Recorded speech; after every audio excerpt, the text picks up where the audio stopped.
Hi there and welcome to the Beginner's Guide for the Balanced Druid. The Balanced Druid is a ranged spellcaster that uses the Might of the Moon in order to smite its foes.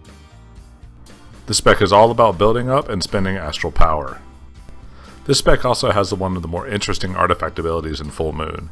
As usual, I'll go over the stat priority, talents, and the damage rotation really quickly, just so you'll be able to jump in if you haven't used a Balanced Druid before and, have fun while doing so and actually contribute to your group. So without further ado, let's get started. Now this is the talent setup that I use. Keep in mind this is by no means min-maxing it. I just use this for ease of use and, the ability to play through without having to really worry too much about it. And that's what this guide is for.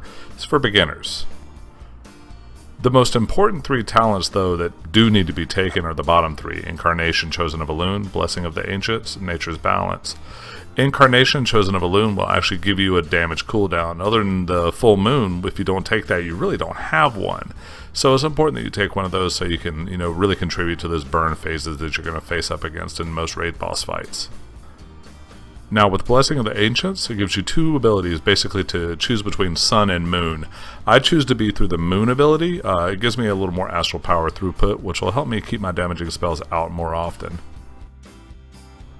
Now for your opener or your burst phase, you're going to want to start by casting New Moon, get that out of the way, and apply Moonfire and Sunfire. After that, you will then pop your Incarnation, then you will cast Half Moon, then Full Moon. After that, you go into your normal rotation. It's pretty simple opener and pretty simple burn phase start.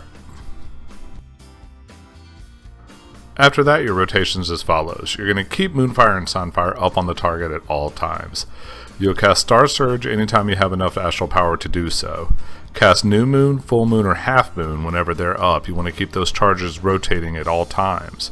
You'll cast Solar Wrath to consume astral power, and you'll only cast Lunar Strike when you have about 2 or 3 charges so that you don't cap on lunar charges. The reason is it's slower, and when you build up your haste, which is your primary stat, Solar Wrath is better throughput.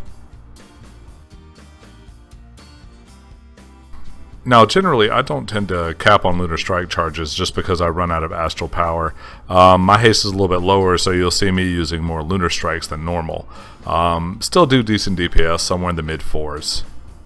For AoE, you're going to follow the similar rotation you would to the single target rotation, with one exception. When you have 3 or more targets, you're going to want to cast Starfall to consume your astral power more so than Star Surge. Alright, now let's take a look at your stat priority. Your stat priority is as follows: Haste over everything, then Mastery, then Intellect, then Crit or Versatility, doesn't really matter. I know this is a little bit of a weird stat priority, but haste is king in this spec. I hope this guide was helpful to you. Please leave a like and subscribe. Thanks and peace out and have a great one.